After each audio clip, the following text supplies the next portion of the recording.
नजर अली कंपाउंड स्थित नगर निगम के स्विमिंग पूल में महिला कर्मचारी के साथ छेड़छाड़ का मामला सामने आया है।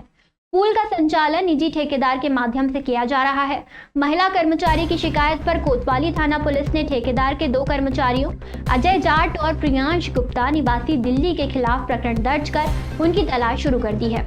कोतवाली थाना सीएसपी एवं प्रभारी बीडीएस तोमर के अनुसार उज्जैन निवासी महिला स्विमिंग पूल में कर्मचारी के रूप में कार्यरत थी। महिला ने पुलिस को बताया कि करीब 1 माह पहले दोनों कर्मचारियों ने उसे अकेला पाकर उसके साथ कथित रूप से अश्लील हरकत और छेड़छाड़ की। महिला के अनुसार दोनों आरोपी पिछले कुछ समय से उसके साथ छेड़खानी कर रहे थे। महिला ने घटना के संबंध में 2 दिन पहले कोतवाली थाने पहुंचकर शिकायत दर्ज करवाई। पुलिस ने महिला के बयान दर्ज करने के बाद अजय जाट और प्रियांश गुप्ता के खिलाफ मामला दर्ज कर जांच शुरू कर दी है। पुलिस के मुताबिक मामला दर्ज होने के बाद दोनों आरोपी नौकरी छोड़कर दिल्ली चले गए हैं। पुलिस इसकी तलाश में संभावित ठिकानों पर दबिश दे रही है। अधिकारियों का कहना है कि आरोपियों की गिरफ्तारी के प्रयास किए जा रहे हैं। मामले की जाँच जारी है। थाना कोतवाली में एक कल अपराध एक कायमी हुई है, जिसमें एक महिला का आरोप लगाया है कि वो पीछे स्विमिंग कॉम्प्लेक्स में जब वो काम करती थी तो उसके साथ 2 व्यक्ति जो वहाँ पे उसको जिन्होंने जॉब दी थी वो उसके साथ छेड़खानी करते थे। उस संबंध में कल एक अपराध की कायमी हुई है। अभी जांच की जा रही है। महिला के कथन ले लिए गए हैं और जो 2 आरोपी हैं उनको भी ढूंढा जा रहा है और जैसे मिलते हैं उनकी गिरफ्तारी की जाएगी। घटना ये 2-3 महीने पहले की है और महिला अभी आई है। अभी वो दिल्ली में रहती है, तो जब वो अभी आई है और अभी उसने अपराध की कायमी करवाई। वही स्विमिंग पूल में जिन्होंने उसकी जॉब लगवाई थी उनके द्वारा ही घटना हुई है। तो 2 आरोपी उसने बताए हैं, जांच चल रही है। सिंहस्थ 2028 की तैयारियों के तहत शहर में चल रहे सड़क चौड़ीकरण एवं निर्माण कार्यों का कलेक्टर रोशन कुमार सिंह ने निरीक्षण किया। केडी गेट मार्ग पर निर्माणाधीन सड़क का स्थल निरीक्षण कर कार्य की प्रगति, गुणवत्ता एवं निर्माण संबंधी व्यवस्थाओं की जानकारी ली। कलेक्टर सिंह ने संबंधित अधिकारियों को निर्देश दिए कि निर्माण कार्य में गुणवत्ता का विशेष ध्यान रखा जाए। कार्य में किसी भी प्रकार की लापरवाही स्वीकार नहीं की जाएगी। उन्होंने दोनों तरफ के सड़क चौड़ीकरण कार्यों के शीघ्र पूर्ण करने के निर्देश दिए ताकि नागरिकों को आवागमन में परेशानी न हो। इसके बाद कलेक्टर ने कंठाल चौराहे से सती गेट तक चल रहे सड़क चौड़ीकरण कार्य का भी निरीक्षण किया। उन्होंने अधिकारियों को निर्देशित किया कि भगवान श्री महाकालेश्वर की राजसी सवारी को दृष्टिगत रखते हुए इस वर्ष का कार्य 25 अगस्त से पूर्व अनिवार्य रूप से पूर्ण किया जाए। इससे राजसी सवारी के दौरान श्रद्धालुओं एवं नागरिकों के आवागमन में किसी भी प्रकार की बाधा उत्पन्न न हो। कलेक्टर सिंह ने कहा कि सड़क निर्माण एवं चौड़ीकरण कार्यों में गुणवत्ता से किसी भी प्रकार का समझौता नहीं किया जाए। संबंधित अधिकारी नियमित रूप से कार्यों की मॉनिटरिंग करें और निर्धारित समय सीमा में निर्माण कार्य पूर्ण करना सुनिश्चित करें। सिंहस्थ की तैयारियों के साथ वर्तमान में आयोजित होने वाले धार्मिक आयोजनों एवं सवारियों को भी ध्यान में रखा जाए। नागरिकों और श्रद्धालुओं की सुविधा सर्वोच्च प्राथमिकता है। निर्माण कार्य इस प्रकार किया जाए कि आमजन को न्यूनतम असुविधा हो और यातायात व्यवस्था सुचारू बनी रहे। निरीक्षण के दौरान नगर निगम आयुक्त अभिलाष मिश्रा सहित संबंधित अधिकारी और निर्माण एजेंसी के प्रतिनिधि उपस्थित रहे। बीती रात मक्सी रोड स्थित पीटीएस के सामने अज्ञात वाहन ने बाइक सवार 2 दोस्तों को टक्कर मार दी। हादसे में दोनों की मौत हो गई। मृतकों की पहचान गज्जू पिता बाबूदास 31 वर्ष और सुरेश पिता मोहनलाल दायमा 35 वर्ष दोनों निवासी पाटपाला के रूप में हुई है। दोनों डंपर चालक थे। जानकारी के अनुसार मंगलवार रात सुरेश की बाइक से दोनों शंकरपुर की ओर जा रहे थे। इसी दौरान पीटीएस के सामने अज्ञात वाहन ने उनकी बाइक को टक्कर मार दी।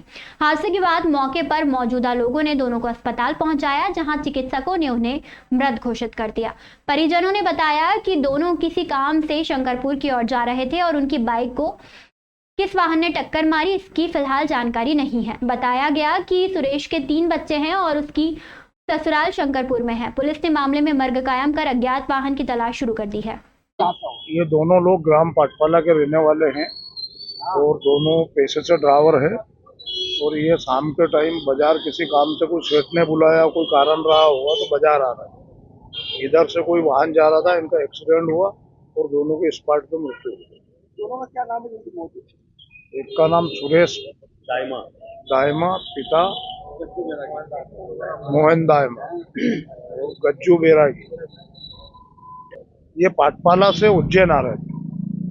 ये नहीं मालूम ये किसी कारण से आ रहे थे, सेठ ने बुलाया या कोई काम होगा इसलिए ही आ रहे थे। आप लोगों को घटना की जानकारी लगी? हम लोगों ने जानकारी दी कि आपके रिश्तेदार है, उनका एक्सीडेंट हो गया। वो लेके जब तक हॉस्पिटल आ गए थे, हम भी पाटीदार हॉस्पिटल पहुंचे, जहां डॉक्टरों ने मृत्यु घोषित कर दी। उज्जैन जिले में खस्ताहाल सड़कों के सुधार और गड्ढों की मरम्मत करने के लिए ऑनलाइन मिलने वाली शिकायतों के निराकरण में उज्जैन जिला पूरे मध्य प्रदेश में अव्वल रहा। पिछले पूरे माह में लोकपथ ऐप पर ऐसी 327 शिकायतें आईं। इन सभी का विभाग ने निराकरण करते हुए ऑनलाइन ही शिकायतकर्ता से संतुष्टि ली। ये पहला मौका है जब शिकायत निराकरण के मामले में उज्जैन पीडब्ल्यूडी विभाग ने गंभीरता से काम किया है। 3 साल पहले से शुरू हुई इस प्रक्रिया को पहले नजरअंदाज किया जा रहा था। अब इंजीनियर अजय यादव के कार्यपालन अभियंता बनने के बाद पीडब्ल्यूडी के अन्य अफसर भी प्राथमिकता से लोकपथ ऐप इसकी मॉनिटरिंग शुरू होने के बाद पर दर्ज होने वाली शिकायतों को गंभीरता से लेने लगे हैं। अजय यादव ने बताया कि ऐप में कोई भी व्यक्ति अव्यवस्था दिखाई देने पर मोबाइल से फोटो अपलोड कर ऑनलाइन लोक ऐप पर शिकायत दर्ज करवा सकता है।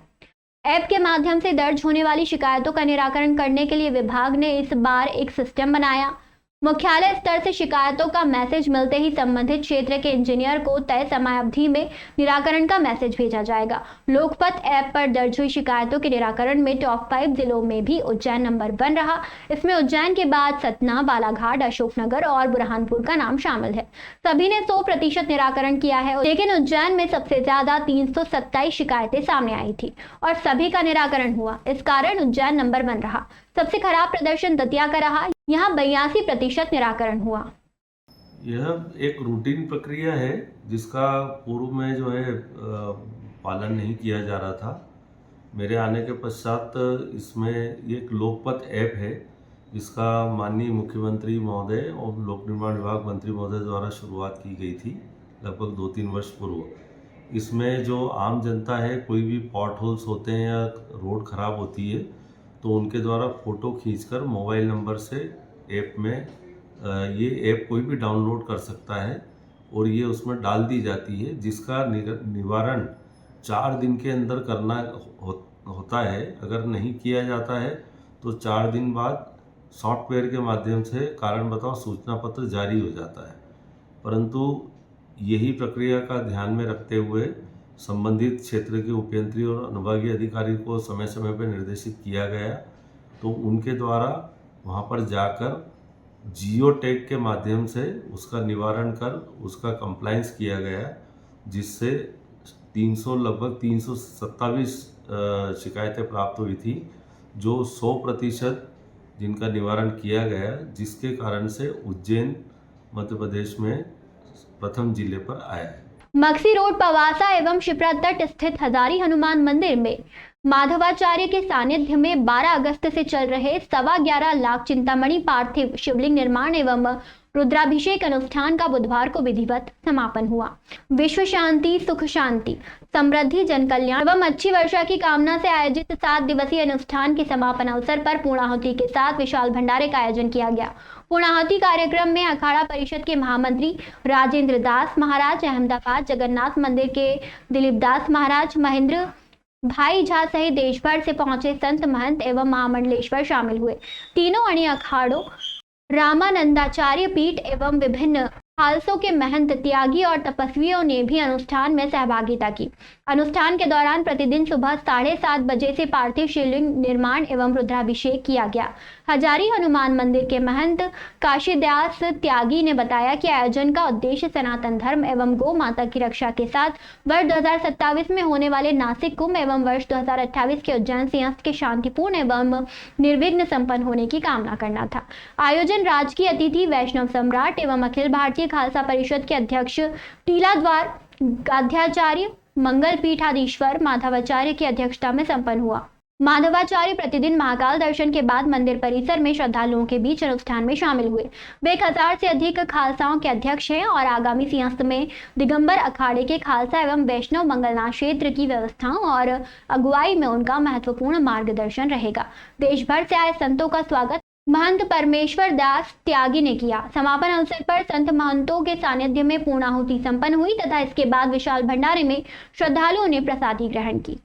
ये 11.25 लाख पार्थिव का आयोजन था, जो कि एक महान अनुष्ठान था कि विश्व शांति, विश्व कल्याण और अच्छी वर्षा की कामना 2027 का कुंभ मेला नासिक भी अच्छे से संपन्न हो, 2028 का उज्जैन में अच्छे संपन्न हो, इसी कामना के साथ, और गौ माता को राष्ट्रीय माता का दर्जा मिले, इसी कामना से 1.25 लाख पार्षिकिंग लिंग का महाअनुष्ठान सभी प्रदेशों से और हमारे आचार्य गद्याचार्य माधवाचार्य महाराज जी के अध्यक्षता में आयोजन हुआ और इसमें सभी महामंडलेश्वर ने इसमें भाग लिया। विश्व कल्याण हेतु ये आयोजन था। कितने दिवसीय ये कार्यक्रम था? ये 7 दिवसीय कार्यक्रम था। आपका नाम बताओ। मंगल पीठाधीश श्री माधवाचार्य जी महाराज हमारे खालसा परिषद के अध्यक्ष भी हैं। जो कि मुख्यमंत्री डॉक्टर मोहन यादव ने लाडली बहना योजना अंतर्गत बहनों को राशि अंतरण के पूर्व मीडिया को दी जानकारी। मुख्यमंत्री लाडली बहना योजना 1,25,00,000 से अधिक लाडली बहनों के खाते में 2,148 करोड़ से अधिक की राशि अंतरित की जा रही है और इसी के साथ साथ रक्षाबंधन का विशेष उपहार 2,200 रुपये की राशि कुल 1,750 रुपये का शगुन माननीय मुख्यमंत्री जी अंतरित कर रहे हैं। अपने सीएम हाउस में मैंने बीते दिन सावन के झूले और प्रदेश भर की बहनों को बुला करके एक तरह से रक्षाबंधन का त्यौहार और सावन का महोत्सव मनाने का हमने प्रयास किया था। आज यहाँ मैं मैहर की माताजी के स्थान से 1,25,00,000 से ज़्यादा लाडली बहनों के लिए उनकी नियमित 1,500 की किस्त और 1,25,00,000 बहनों को 250 रुपये अलग से रक्षाबंधन का नेग उनको देने के लिए हमारा एक कार्यक्रम आयोजित है। ये बहनों को स्वावलंबित बनाने की दिशा में एक बड़ा संकल्प का भी कारण है। हम सब जानते हैं कि कई घरों में ये बहुत बड़ी राशि है जिनके कारण से हमारे परिवार के अंदर एक सकारात्मकता सुविधा कई कारणों से बहनों के द्वारा जो राशि मिल रही, कोई सिलाई मशीन ले आई ताकि उसकी अलग से कोई आमदनी, कोई गाय भैंस खरीद ली, लगातार 1,500 का महीना हर महीने जो मिल रहा है, इससे वो घर के पूरे आर्थिक तंत्र को बदल रहा है, उसमें बहुत बड़ी मदद मिल रही है। मैं उम्मीद करता हूँ यशस्वी प्रधानमंत्री के नेतृत्व में जब देश आगे बढ़ रहा है तो ऐसी हमारी सभी बहनों के परिवार में सुख समृद्धि आए और ख़ासकर बहनों के जीवन में तो ये बड़ा चुनौती का एक पक्ष होता है कि जब वो माता पिता के परिवार से बड़ी होकर के एक अनजाने परिवार में जब जाती है तो उनकी हिम्मत की कीमत है, लेकिन उस परिवार में जाकर के वो अपनी जगह बनाती है, उस परिवार की धुरी बनती है, उस परिवार की ताकत बनती है। ऐसे में ताकत बनने में हमारी थोड़ी मदद मिल जाए तो हमारा जीवन धन्य हो जाता है। आइए हम सब मिलकर रक्षाबंधन के इस पावन त्यौहार पर इस राशि के माध्यम से मैं उनको अपना स्नेह भेज रहा हूँ और उनका आशीर्वाद हमारी सरकार को मिले। मेरी अपनी ओर से सब बहनों को बधाई। मंत्री सुश्री निर्मला भूरिया का महिला एवं बाल विकास विभाग एवं कैटलिस्ट फॉर सोशल एक्शन के आयोजन के तहत केयर लीवर्स के साथ संवाद।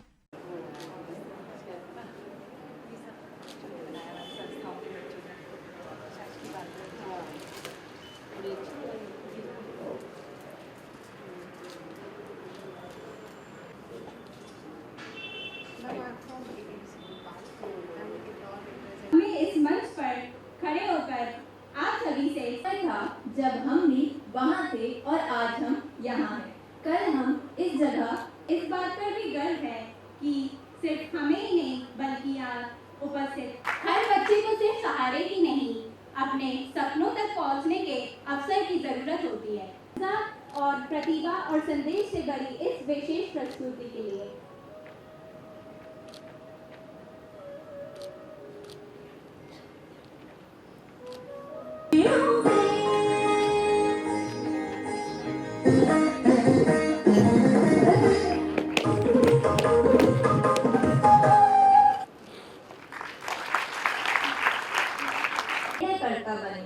इसी उद्देश्य और आज के कार्यक्रम की रूपरेखा से नंगे पैर ये सड़कों पर भीख मांगते हैं, अपनी किस्मत की रेखा छोटे बर्तनों में घिसते हैं। संवाद वो जहाँ पर आप हमसे, मंत्री जी से और विभाग के सभी लोगों के साथ सीधी बातें कर सके।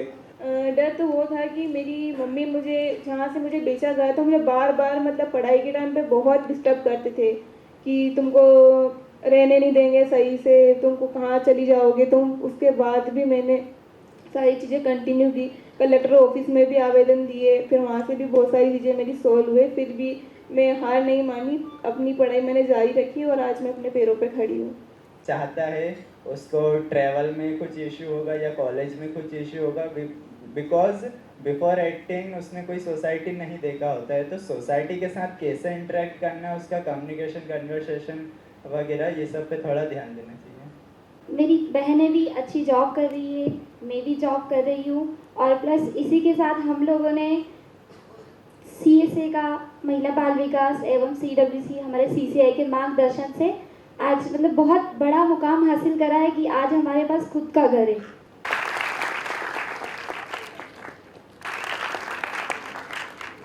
एवं व्यावसायिक परीक्षण के साथ साथ भारतीय सेना में शामिल हो शैक्षणिक प्रदर्शन, जोरदार तालियों से उनका चाहूंगी। अंजू ठाकुर, जीवन ज्योति बालिका गृह। हमारे ये जो बच्चे हैं ये हर फील्ड में परफेक्ट हैं और जो भी काम इन्हें दिया जाए तो मुझे लगता है ये कर गुजरते हैं, और वो सारी ताकत में उनमें है, सारे हुनर इनमें है, और निश्चित तौर पे हम उन्हें आगे बढ़ाने के लिए, आगे सब कुछ करने के लिए, उनके भविष्य को सुधारने के लिए प्रयत्नशील हैं। कोशिश हम लोगों की पूरी में है। आज इस अवसर पे मैं आप सभी लोगों को बहुत बहुत हार्दिक बधाइयाँ देती हूँ, शुभकामनाएं देती हूँ। सब आगे बढ़ें, आप लोग पढ़ें लिखें। ये निश्चित तौर पे है कि सब लोग पढ़ेंगे लिखेंगे, मन लगा करके आगे बढ़ेंगे तो मुझे लगता है कि निश्चित तौर पे आप लोगों ने जो सोचा है, आप लोगों ने अपने भविष्य को सुधारने में जो प्रयास कर रहे हैं, जो कोशिश कर रहे हैं, निश्चित तौर पे हम उन्हें आगे बढ़ाने का काम करेंगे। पुनः शुभकामनाओं के साथ जय हिंद, धन्यवाद। यह स्केच